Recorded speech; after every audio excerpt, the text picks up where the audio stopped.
Ibu, Saudara yang dikasihi Tuhan, kita bersyukur hari ini kalau kita boleh tetap beribadah kepada Tuhan. Sekalipun kita tidak berkumpul di satu gedung yang sama, tetapi kita tetap bisa beribadah melalui streaming ini, melalui online ini, dan kiranya Tuhan dimuliakan melalui setiap hidup kita. Kita akan mempersiapkan diri di dalam ibadah kita pada pagi hari ini. Sebuah pujian yang berkata, tangan Tuhan akan mempersiapkan hati kita untuk masuk di dalam ibadah kita pada pagi hari ini.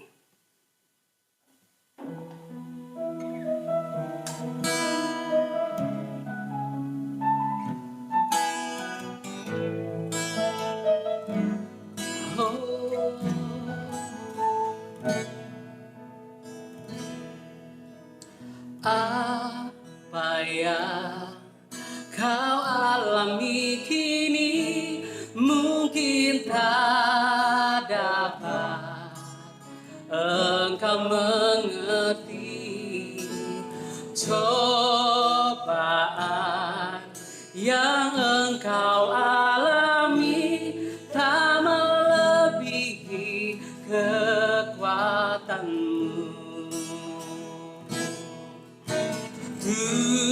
Tuhanmu tak akan memberi ular beracun pada yang minta roti. Satu hal tanamkan di hati, indah semua yang Tuhan beri. Tangan Tuhan sedang merendah suatu karya yang agung mulia. Saatnya kau tiba nanti, kau lihat pelangi kasih-Nya.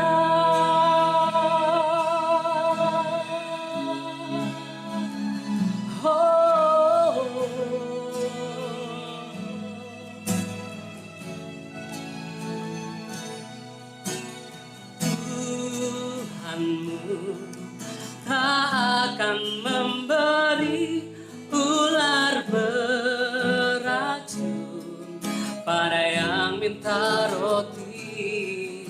Satu hal tanamkan di hati, indah semua yang Tuhan beri. Tangan Tuhan sedang merendah suatu karya yang agung mulia. Saatnya kan tiba nanti, kau lihat pelangi kasih-Nya. Tangan Tuhan sedang merendah suatu karya yang agung mulia.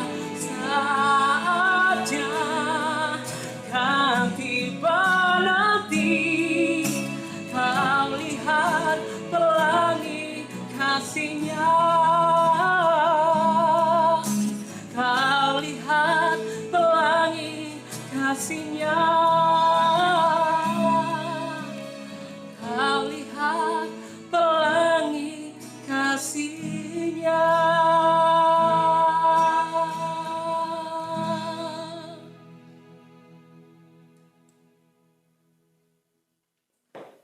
Jemaat sekalian, hari ini kita akan melakukan kebaktian. Mari kita berdoa.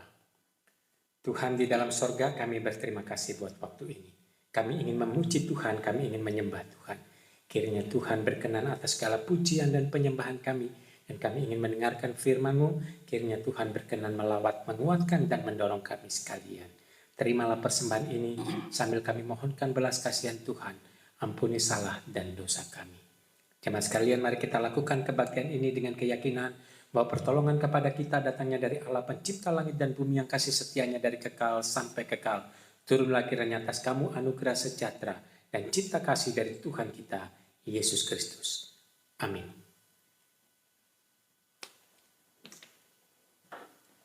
Jemaat Tuhan, silakan mengambil waktu teduh di hadapan Tuhan.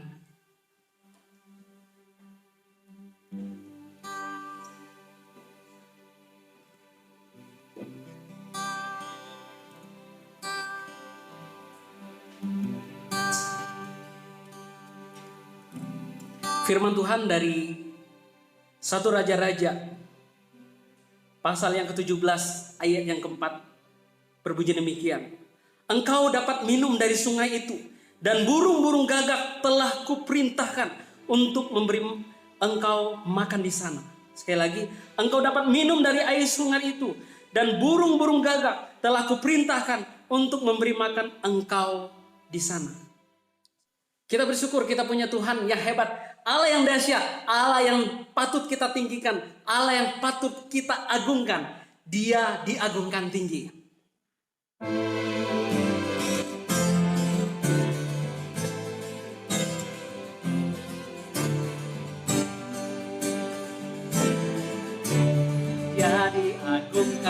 Dia diagungkan tinggi.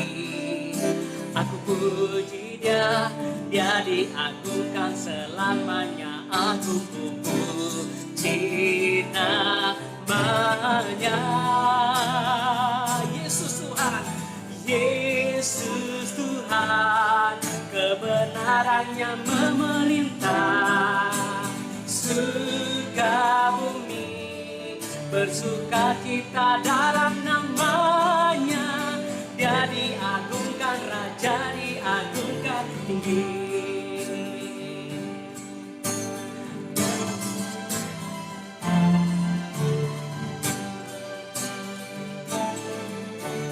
Dia diagungkan, Raja diagungkan tinggi. Aku puji Dia, Dia diagungkan selamanya. Aku puji namanya. Yesus Tuhan, kebenarannya memerintah surga bumi, bersuka cita dalam namanya. Dia diagungkan, Raja diagungkan tinggi. Yesus Tuhan, kebenarannya memerintah surga bumi, bersuka cita dalam namanya. Dia diagungkan, Raja diagungkan tinggi. Dia diagungkan, Raja diagungkan tinggi. Oh, Dia diagungkan, Raja diagungkan tinggi. Saya undang jemaat Tuhan untuk bangkit berdiri. Bersama dengan gereja Tuhan di segala abad dan tempat, marilah kita sama-sama mengikrarkan pengakuan iman kita yang berbunyi demikian.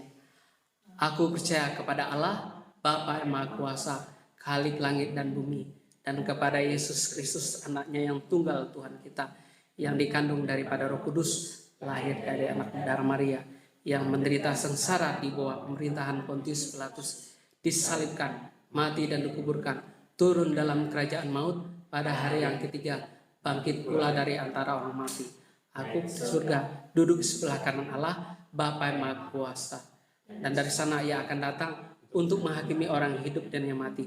Aku percaya kepada Roh Kudus, gereja yang kudus dan am, persekutuan orang kudus, pengampunan dosa, kebangkitan orang mati, dan hidup yang kekal. Amin. Jemaat Tuhan boleh duduk kembali. Saat ini kita akan sama-sama mendengarkan sebuah kesaksian, sebuah lagu yang berjudul Tuhan Yesus Setia. Biarlah lagu ini boleh memberkati kita semua.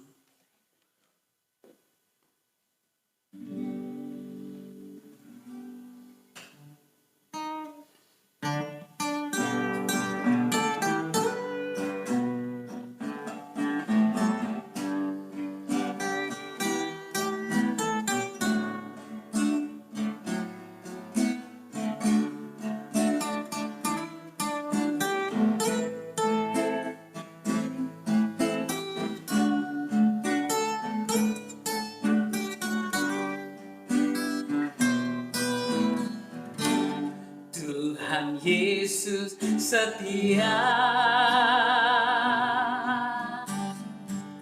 Dia sahabat kita dalam segala susah duka, selalu menghiburku. Dia mengerti bahasa tetesan air mata waktu badai mengamuk dan gelombang menyerang. Tuhan Yesus setia. Tuhan Yesus setia. Dia sahabat kita dalam segala susah selalu menghiburku. Dia mengerti bahasa tetesan air mata waktu badai mengamuk dan gelombang menyerang. Tuhan Yesus setia. Waktu badai mengamuk dan gelombang menyerang, Tuhan Yesus setia. Waktu badai mengamuk dan gelombang menyerang, Tuhan Yesus setia. Saat ini kita akan mendengarkan firman Tuhan. Pada hambanya saya persilakan.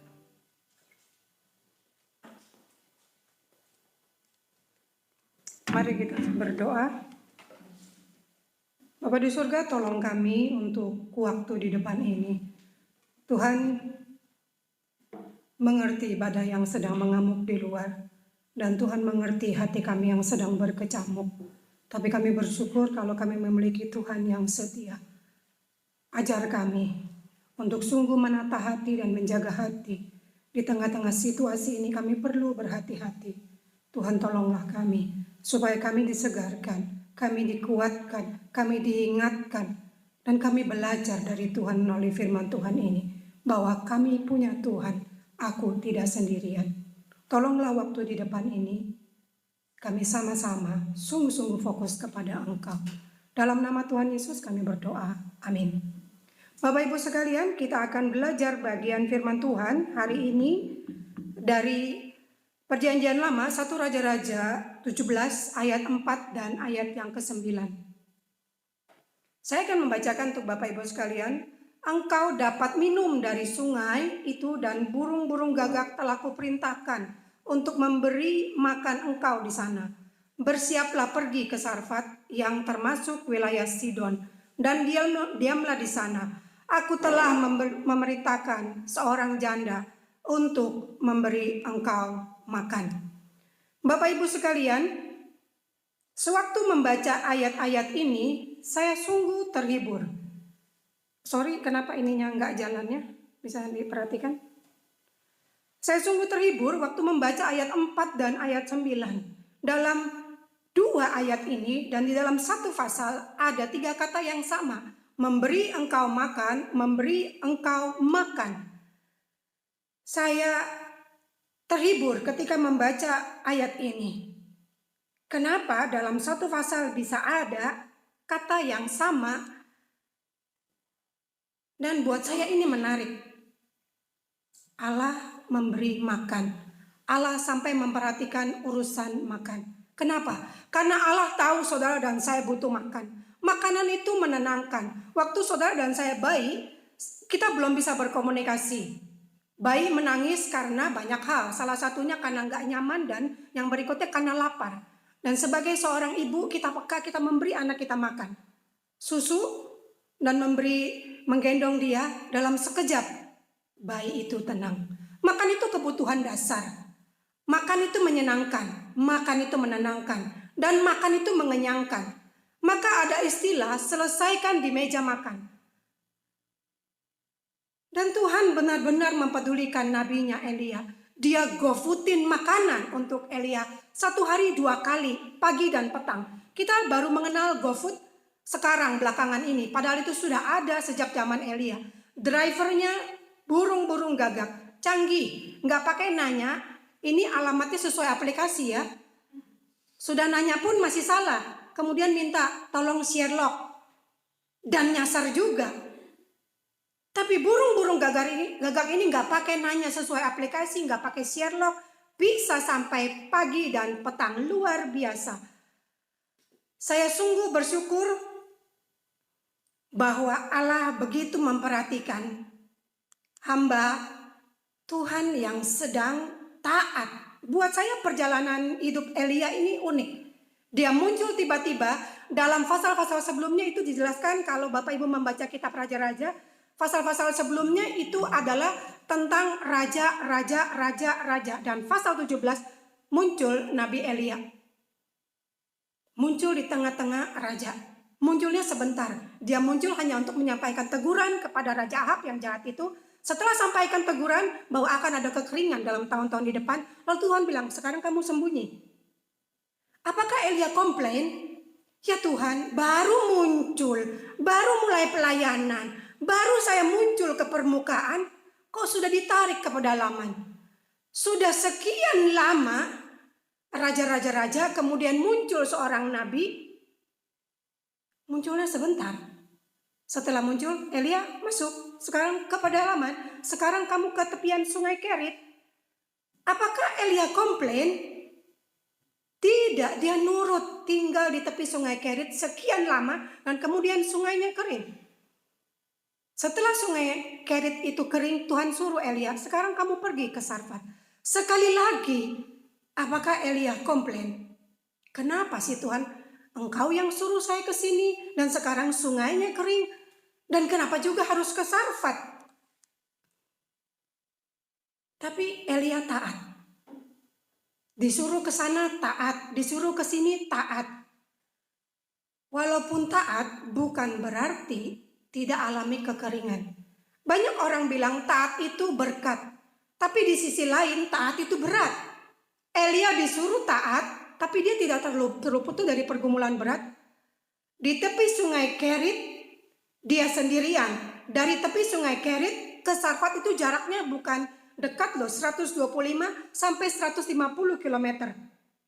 Dan masuk ke wilayah sana itu ada hutan. Hutan yang lebat, perjalanan berat, dan itu berhari-hari baru sampai ke Sarfat. Tapi Elia taat, tidak komplain, tidak mengeluh. Ada perbedaan jelas loh antara pengikut dan ikut-ikutan. Elia itu pengikut Tuhan yang sejati. Arti pengikut Tuhan itu apa? 1, ikut maunya Tuhan. 2, ikut caranya Tuhan. 3, ikut waktunya Tuhan. Walaupun berat, rasa tak kuat, tapi kita ikut. Dalam kenyataan yang sering terjadi, Anda dan saya mengaku kita pengikut Tuhan, tapi dalam kenyataannya kita mau Tuhan ikut saya. Tuhan ikut waktunya saya. Tuhan ikut waktunya aku ya. Tuhan ini berat, engkau angkatkan. Tuhan aku gak kuat, engkau halalkan. Kita terus minta ini dan itu dan kita atur Tuhan dalam doa-doa kita. Tuhan mau Anda dan saya sungguh belajar. Apa sih artinya menjadi pengikut? Bisa digeser lagi? Kalau Tuhan berkuasa, mengapa dia biarkan kejahatan itu ada? Kalau Tuhan Maha Kuasa, kenapa Tuhan biarkan aku tak berdaya? Kalau Tuhan Maha Kaya, kenapa aku miskin? Kalau Tuhan Maha Tahu, mengapa aku dibiarkan ada dalam zaman pandemi ini? Ekonomiku seret, usahaku macet, hidupku ruwet. Kita komplain, kita mengeluh karena situasi yang berat ini. Dan kita mulai bertanya, benarkah Tuhan ada? Benarkah Tuhan berkuasa? Elia taat, dia tidak komplain. Kita bertanya lagi, kembali merenungkan. Apakah Elia komplain? Tema kita hari ini, apa sih maumu? Seringkali kita, ya mungkin kita tidak komplain secara keluar, tapi dalam hati ada seruan, Tuhan apa sih maumu? Dalam bahasa yang lebih sopan, ajarku mengerti Tuhan. Kalau bahasa yang lebih to the point, apa sih maumu Tuhan? Aku disuruh keluar, aku keluar. Habis keluar aku disuruh sembunyi, aku sembunyi. Engkau panggil aku pelayanan, aku pelayanan. Baru mulai pelayanan engkau suruh ke pedalaman. Di sana aku sendirian, aku berdiam. Apa sih maumu Tuhan? Namun dalam ayat-ayat tadi tidak ada dituliskan bahwa Elia komplain atau dia berargumen. Dalam PL ada hamba-hamba yang berargumen, yaitu Musa. Ada yang komplain, itu Yunus, tapi Elia tidak. Walaupun jarak dari sungai Kerit ke Sidon itu jauh, 125 sampai 150 km. Walaupun harus jalan kaki sendirian, walaupun keluar masuk hutan, Elia tidak komplain. Apa yang Tuhan katakan? Tuhan bilang di ayat 9, kamu ke Sarfat, nanti ada seorang janda memberi engkau makan. Tuhan hanya bilang itu loh. Tuhan tidak jelaskan nanti di sana ada mujizat, tepungnya nggak akan habis, tidak ada.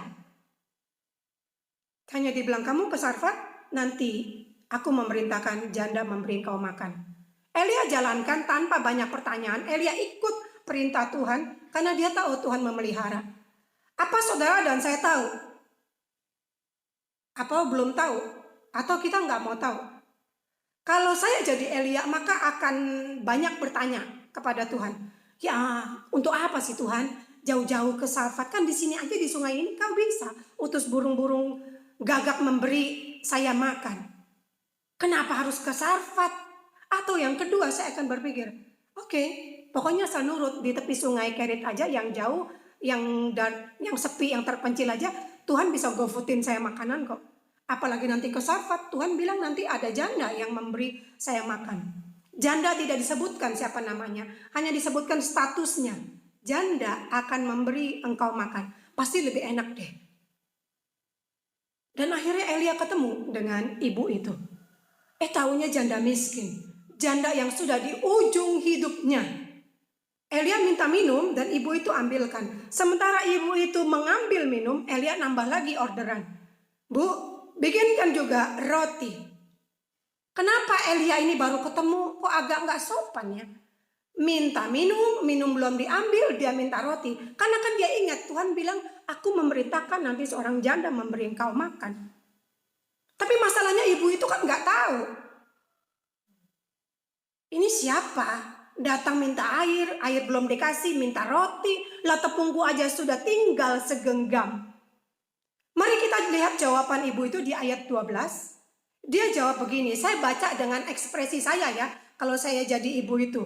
Saya akan sedikit ngegas, ya demi Tuhanmu yang hidup. Sesungguhnya tidak ada roti padaku, kecuali segenggam tepung dalam tempayan dan sedikit minyak dalam buli-buli. Dan sekarang aku sedang mengumpulkan 2-3 potong kayu api. Kemudian aku mau pulang mengolahnya bagiku dan bagi anakku. Setelah kami makan, kami akan mati. Elia minta minum dan minta roti, itu aja. Tapi dijawab begitu lebar dan detail. Menjelaskan dengan detail. Cuman segenggam tepung, sedikit minyak, 2-3 potong kayu, habis makan dia mati. Ibu itu jawab dengan cara ngegas dalam bayangan saya. Demi Tuhanmu yang hidup. Kalau Anda dan saya dalam posisi ibu itu, mungkin kita sama ngegasnya. Atau mungkin jadi histeris. Janda itu bukan pelit, tapi yang diminta Elia ini sulit. Ibu itu bukan sedang diet karbo yang memang harus kurangi tepung. Bukan. Itu the last tepung yang dia punya. Dan hidupku sudah mau berakhir. Habis aku makan, aku mati. Saya nggak kebayang kalau saya di posisi ibu itu.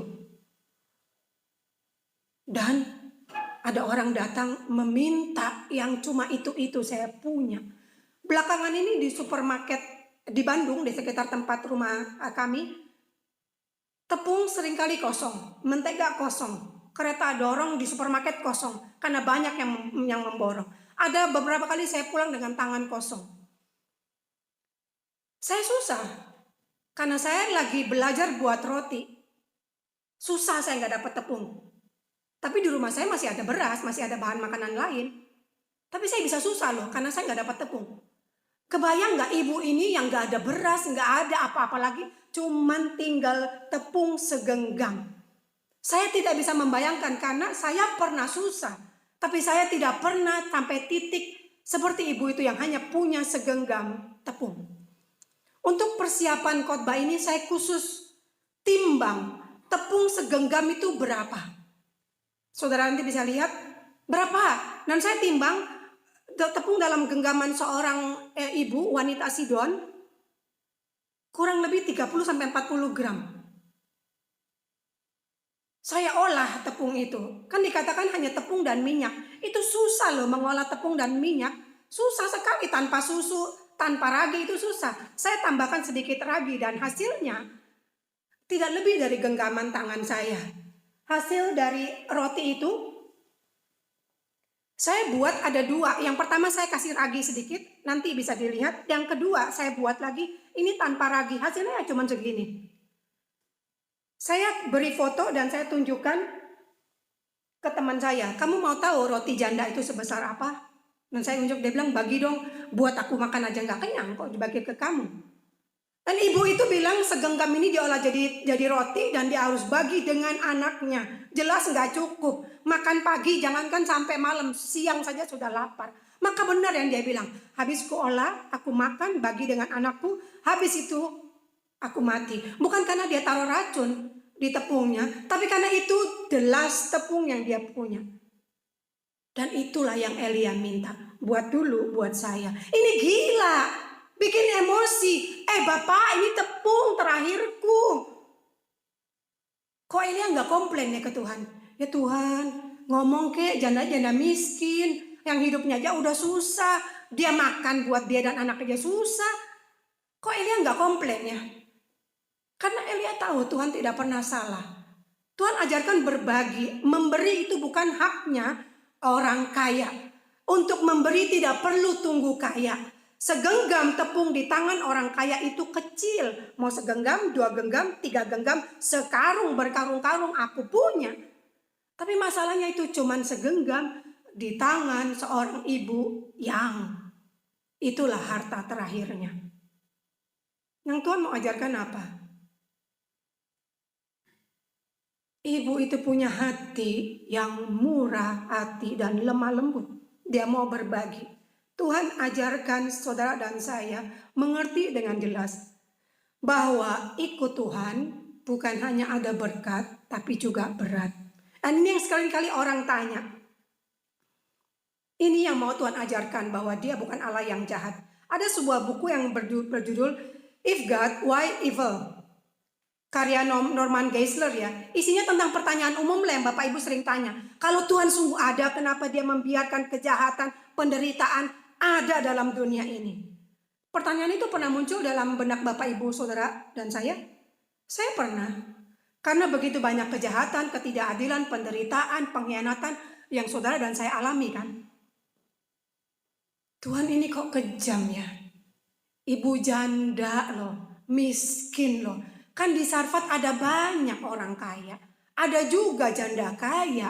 Kenapa janda miskin itu yang dituju, yang disuruh memberi Elia makan? Elia ini juga sama, dia gak punya empati ya. Udah tahu ibu itu susah, dia gak ngelihat apa itu ibu menderita. Elia sih enak, dia sudah mengalami pemeliharaan Tuhan di tepi sungai Kerit. Dia melihat dan mengalami bagaimana burung-burung gagak itu datang pagi dan petang memberi dia makan. Tapi ibu itu kan enggak. Sikon ini mirip dengan saudara dan saya yang sedang alami sekarang kan. Semakin hari semakin banyak orang tertekan. Karena beban berat, apa sih maumu Tuhan? Sejak PSBB sudah tidak ada lagi pemasukan. Sebelumnya makan sehari 3 kali. Lalu berkurang menjadi 2 kali. Dan turun menjadi sehari sekali. Kemudian 2 hari sekali dan entah bagaimana lagi. Orang bilang PSBB itu kepanjangannya dari pendapatan seret, beban berat, pemasukan sedikit, bergumul banyak. Memang pemerintah memberikan bantuan 600.000 untuk warga kekurangan prasejahtera. Tapi media massa juga ramai berbicara kan bahwa itu bruto. Yang sampai di tangan neto ke rakyat nggak segitu. Ada yang terima cuma 500, dipotong 100, ada yang terima hanya 350.000. Uang segitu cukup untuk apa? Bayar kontrakan, listrik, air, makan nggak cukup. Sebelumnya kita mencicipi rasa dengan lidah pengecap ini, ada rasa pahit, asin, manis, asam. Sekarang bertambah.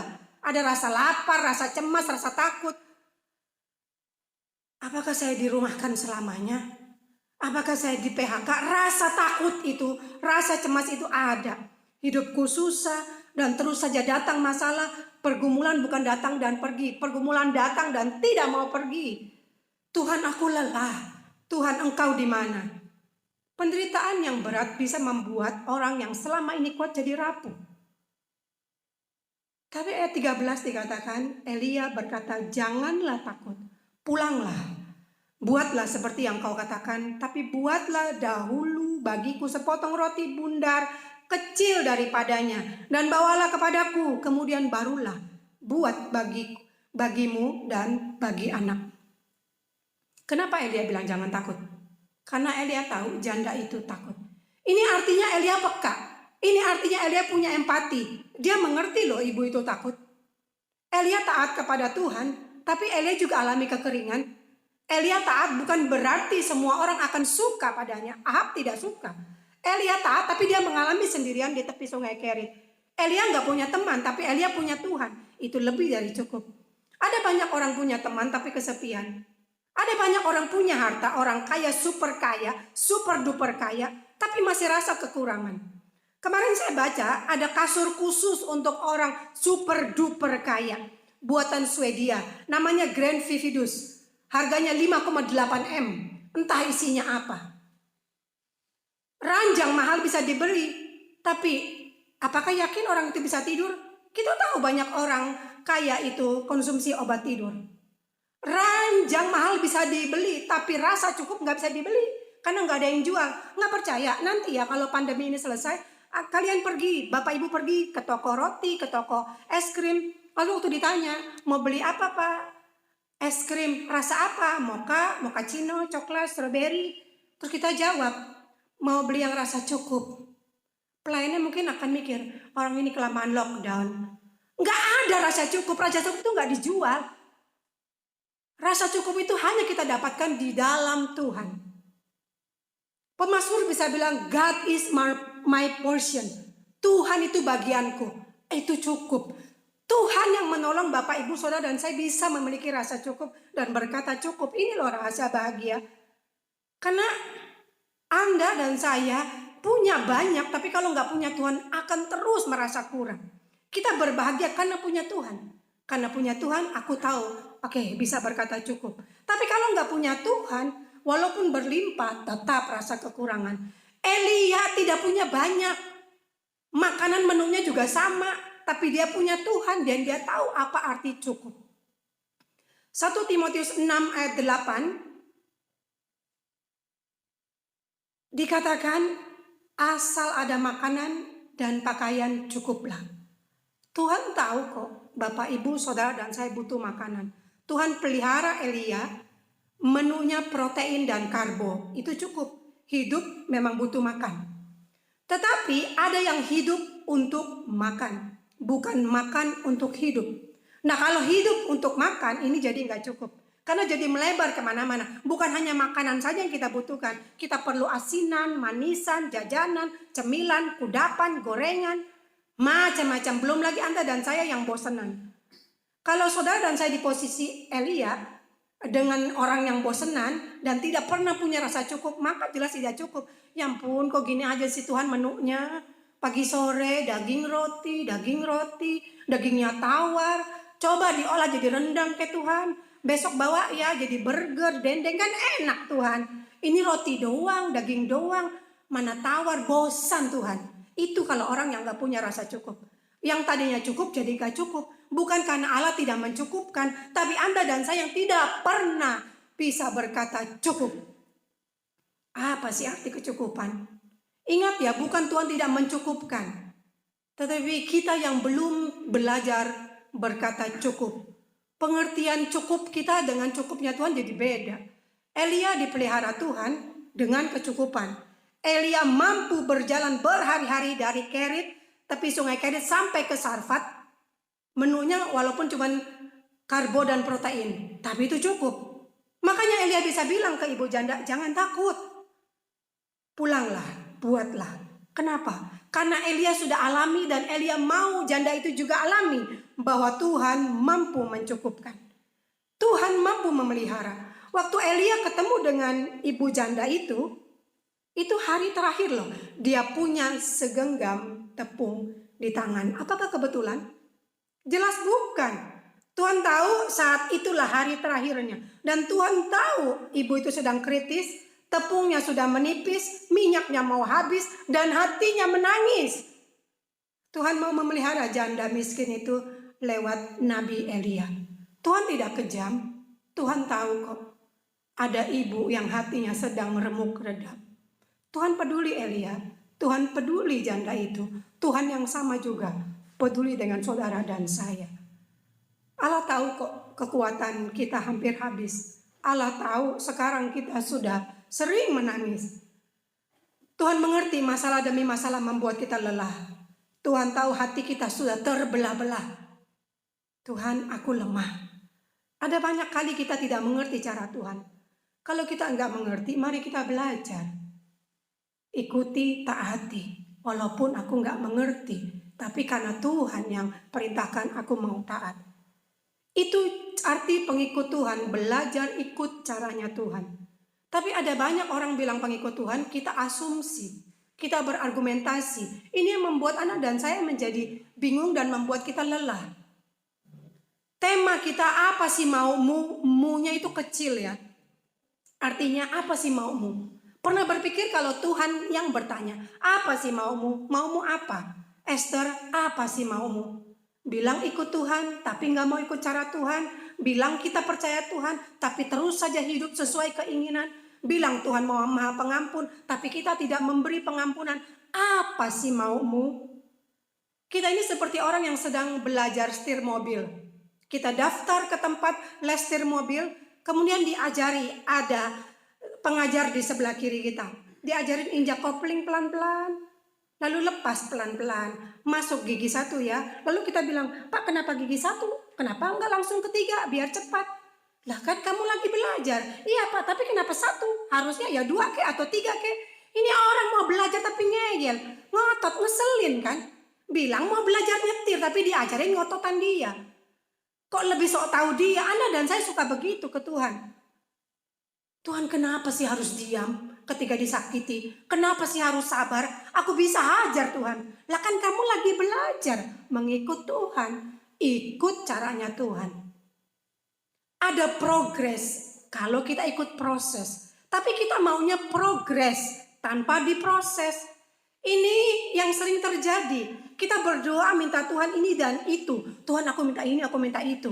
Tapi ketika ada orang minta ke kita, kita nggak berikan. Ya kan karena yang aku punya cuma sedikit. Nanti kalau banyak pasti aku beri. Ya kan karena dalam situasi pandemi, nanti kalau sudah selesai pandemi aku beri. Keburu mati orang itu. Lah dia kelaparan sekarang. Kalau tunggu pandemi corona ini selesai, yang nggak tahu kapan berhentinya, nafas mereka berhenti duluan. Apa sih maumu? Maumu apa sih? Apa jawab kita kalau Tuhan bertanya seperti itu? Mari kita belajar menaati. Ada kalanya kita harus menaati dulu, walaupun tidak bisa kau mengerti. Abraham taat dulu ketika disuruh pergi. Nggak tahu loh kemana. Ke negeri yang akan kutunjukkan kepadaku. Nggak mengerti tapi Abraham taat. Disuruh pergi dia pergi. Maria taat walaupun tidak mengerti. Nanti kemudian mereka mengerti. Tidak semua hal harus kita mengerti. Kalau Tuhan mau memberitahu, membuat kita mengerti, puji Tuhan. Kalau tidak, ya puji Tuhan. Bagi dunia ini kebodohan. Kok bisa melakukan sesuatu yang kamu tidak mengerti? Namun bagi Tuhan itu ketaatan. Kalau kita harus sungguh-sungguh terus dipaksa untuk mengerti. Dan kita memaksa. Kenapa wabah ini? Kapan wabah ini berhenti? Terus saja kita bertanya begitu. Itu akan membuat kita lelah dan akan sakit secara mental. Mari kita belajar, God is my portion. Tuhan bagianku itu cukup. Kondisi apapun aku ikut. Tuhan itu bagianku, aku tidak takut. Ketika saudara dan saya memiliki pemahaman itu, maka itulah yang akan membuat kita sehat secara mental, jiwa kita lega, batin kita sungguh bisa bersuka cita, dan kita mampu berbagi walaupun susah. Jangan tunggu kaya baru mau berbagi, karena nanti kalau sudah kaya lain lagi. Waktu miskin aja pelit, apalagi kalau kaya. Ada teman saya bilang, dia jengkel sekali dengan itu orang belagu dasar OKB, orang kaya baru kaya aja sombong. Saya bilang, loh, kaya sombong banyak, yang miskin sombong aja lebih banyak. Anda dan saya jangan terjebak dengan konsep-konsep nanti kalau lebih baru aku bagi. Gak akan kita memberi. Kalau kita tunggu nanti kayak punya uang, saya kaya, saya lebih baru berbagi, susah hidup seperti ini. Karena mengasihi Tuhan butuh ketaatan. Butuh sungguh-sungguh taat, belajar, ikut caranya Tuhan. Ketika kita bilang kita mengasihi Tuhan, namun kita penuh ketakutan, penuh dendam, penuh kepahitan, kita berpikir aja, Tuhan dendaman gitu? Apakah Tuhan kita penuh kepahitan? Tidak bisa mengasihi sambil ketakutan, tidak bisa mengasihi sambil dendam kita bawa-bawa, tidak bisa mengasihi sambil terus kepahitan. Karena di dalam kasih tidak ada ketakutan, di dalam kasih tidak ada kepahitan. Elia tidak takut walaupun harus sendirian di malam gelap di tepi sungai Kerit. Elia tidak takut walau harus pergi ke tengah hutan, melalui hutan yang lebat menuju Sarfat. Elia tidak takut karena dia mengasihi Tuhan. Elia mampu menguatkan ibu yang takut dan berkata, jangan takut. Janda miskin ini berbagi. Dia memang miskin harta, tapi dia tidak miskin kasih. Memberi ketika pas-pasan itu berat. Apalagi kalau yang kita beri itu hanya itu yang kita punya. Dan ini terakhir, itu lebih dari berat, itu sangat berat. Janda miskin itu hidupnya sudah sangat berat. Namun ketika diminta harta terakhirnya dia beri. Dia punya belas kasihan. Kenapa Tuhan memerintahkan janda miskin itu memberi makan Elia?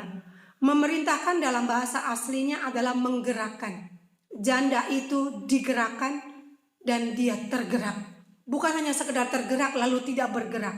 Dia digerakkan, tergerak dan bergerak. Walaupun susah, walaupun terakhir, dia bergerak loh, dia berbagi. Karena belas kasihan, janda itu besar, dia beri Elia makan. Dan Tuhan memberkati orang yang mau berbagi. Tepung segenggam itu terus ada karena Tuhan sungguh ada.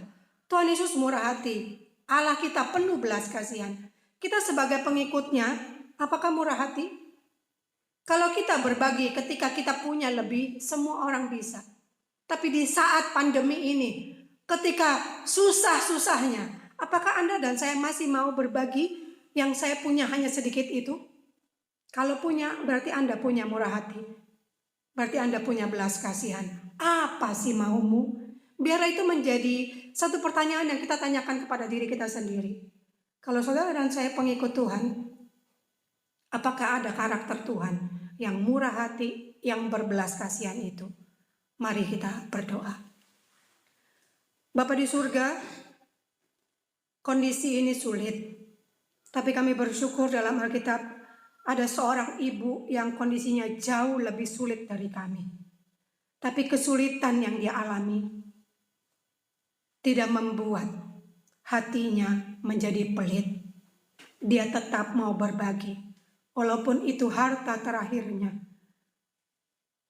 Dia tergerak dan dia mau bergerak. Dia berbagi dari kekurangannya. Tuhan ajar kami dalam kondisi ini, ketika dalam kondisi kurang-kurangnya, apakah saya masih mau berbagi? Apakah saya masih punya kepekaan untuk peduli? Tuhan tolong kami untuk belajar melihat bahwa Allah sanggup memelihara hidup kami. Allah tahu kami butuh makan. Kebutuhan yang paling dasar Allah bisa cukupi. Tuhan tolong kami supaya tidak dikuasai oleh ketakutan, kekecewaan, kekhawatiran lebih besar dari rasa percaya kami kepada Tuhan. Tuhan tolong kami. Situasi tidak menekan kami menjadi orang yang egois. Tapi dalam situasi inilah karakter Kristus keluar dalam hidup kami. Bahwa aku tetap mau berbagi walaupun sedikit. Terima kasih untuk pelajaran ini Tuhan. Dalam nama Tuhan Yesus kami berdoa. Amin.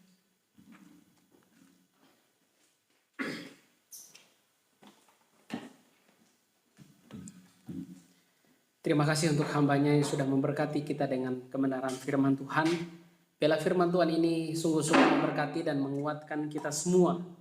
Dan saat ini kita ingin meresponi firman Tuhan ini. Kita ingin mengangkat satu pujian berkata, jejakmu Tuhan. Biarlah lagu ini menguatkan kita semua.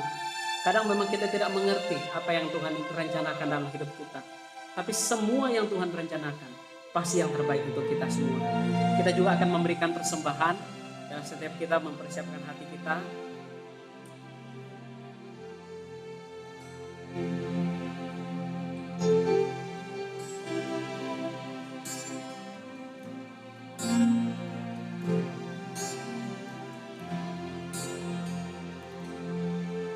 Sering ku tak mengerti jalan-jalan-Mu Tuhan, bagai di belantara yang gelap. Tanpa seribu tanya, namun tetap percaya, jejak-Mu Tuhan sungguh sempurna. Ajarku memahami semua yang Kau ingini, agar hidupku puaskan hati-Mu. Bagimu aku rela sepenuh hati menghamba, serahkan diri, genapi karya-Mu. Oh,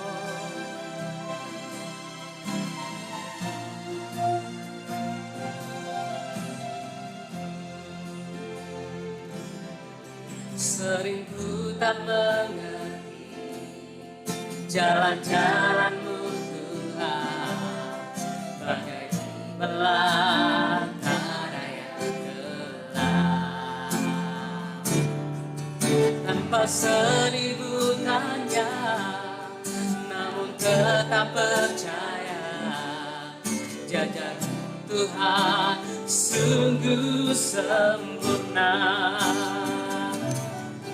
Ajarku memahami semua yang Kau ingini, agar hidupku puaskan hati-Mu. Bagimu aku rela sepenuh hati menghamba, serahkan diri, genapi karya-Mu. Ajarku memahami semua yang Kau ingini, agar hidupku puaskan hati-Mu. Bagimu aku rela sepenuh hati menghamba, serahkan diri, genapi karya-Mu. Serahkan diri, genapi karya-Mu. Serahkan diri, genapi karya-Mu. Tuhan, kami bersyukur Tuhan untuk berkat firman Tuhan yang sudah memberkati kami semua. Terima kasih karena Engkau boleh memelihara kami, Engkau boleh mengajari kami Tuhan melalui firman Tuhan. Biarlah setiap kami sungguh-sungguh bisa berubah, bisa belajar daripada Tuhan sendiri, sehingga hidup kami semakin hari semakin serupa dengan Tuhan. Terima kasih Tuhan karena Engkau sudah memberkati kami, dan biarlah persembahan yang sudah kami berikan ini juga boleh berkenan di hadapan Tuhan. Kami bersyukur padamu Tuhan, dan kami bersyukur untuk ibadah hari ini. Kami bersyukur untuk sukacita yang masih Tuhan berikan kepada kami. Hanya di dalam nama Tuhan Yesus kami berdoa dan mengucap syukur. Haleluya. Amin.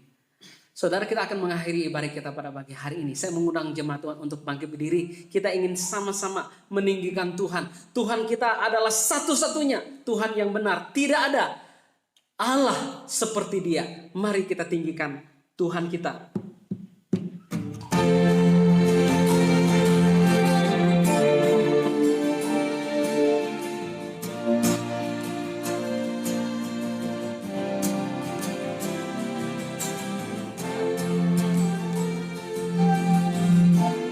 Kau Tuhan, gunung batu kami dan kota benteng keselamatan kami. Kau gunung batuku dan kau kota bentengku, tak akan ku takut. Kau menjamin hidupku, kau keselamatanku dan kau yang membelaku, tak akan ku takut. Kuasa-Mu di dalamku, walau badai menerpa di dalam hidupku ini, namun tangan-Mu Tuhan mengangkatku tinggi. Kau Tuhan yang benar, tak pernah tinggalkan. Dahulu, sekarang, selamanya, janji-Mu tak berubah. Kau Alfa dan Omega, awal dan akhir. Semesta alam memuja Engkau Tuhan yang benar. Kau gunung batuku dan kota bentengku. Kau gunung batuku dan kau kota bentengku, tak akan ku ragu. Kau menjamin hidupku, kau keselamatanku dan kau yang membelaku, tak akan ku takut. Kuasa-Mu di dalamku, walau badai menerpa di dalam hidupku ini, namun tangan-Mu Tuhan mengangkatku tinggi. Kau Tuhan yang benar, tak pernah tinggalkan. Dahulu, sekarang, selamanya, janji-Mu tak berubah. Kau Alfa dan Omega, awal dan akhir. Semesta alam memuja Engkau Tuhan yang benar. Semesta alam memuja Engkau Tuhan yang benar. Semesta alam memuja Engkau Tuhan yang benar.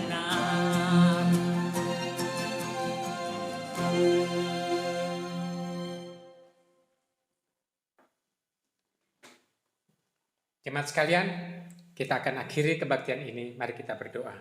Kami mengembalikan segala puji, hormat, dan syukur hanya kepada-Mu ya Tuhan. Atas kesempatan kami masih boleh menaikkan syukur kami, puji kami, dan sembah kami. Sambil kami berdoa ya Tuhan buat setiap jemaat-Mu saat ini yang sedang dalam pergumulan mereka masing-masing, dalam kebosanan, dalam kesesakan, dalam ketakutan dan kekhawatiran. Tuhan lawat mereka. Tuhan bisa cukupkan kekurangan mereka. Tuhan bisa kuatkan kelemahan mereka. Tuhan bisa bangkitkan semangat mereka. Dan Tuhan bisa ubah rasa pesimis menjadi optimis. Rasa ingin putus asa menjadi rasa yang semangat. Karena Tuhan tidak pernah meninggalkan mereka. Dalam keheningan, dalam kesunyian mereka, dalam hati yang sedang bergumul. Ya Tuhan, kami tahu Engkau adalah Allah yang mengasihi, yang melawat setiap jemaat-Mu. Mari kita akhiri kebaktian ini. Dan terimalah berkat Tuhan, kiranya cinta kasih yang penuh dengan kemurahan dan kebajikan dari Allah Bapa Sorgawi, dengan semangat Tuhan kita Yesus Kristus, dan kiranya Allah Roh Kudus menuntun, membimbing, menguatkan, menghibur kita, supaya kita tahu bahwa kita tidak sendirian, dan kita akan melewati masa-masa yang tidak gampang, sambil tetap bisa bersuka cita karena Tuhan, dan menjadi alat saksi Tuhan, mulai hari ini sampai Tuhan Yesus datang kedua kali. Amin. Bapa, terima kasih. Bapa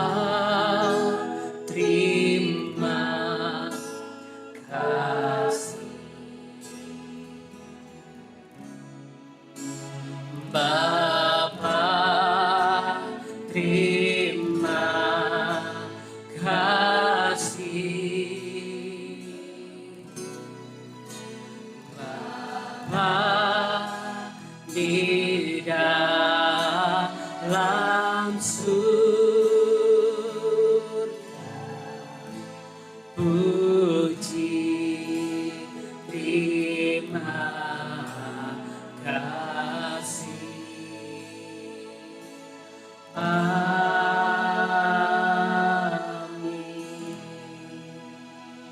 Jemaat Tuhan boleh duduk kembali. Silakan mengambil waktu teduh di hadapan Tuhan.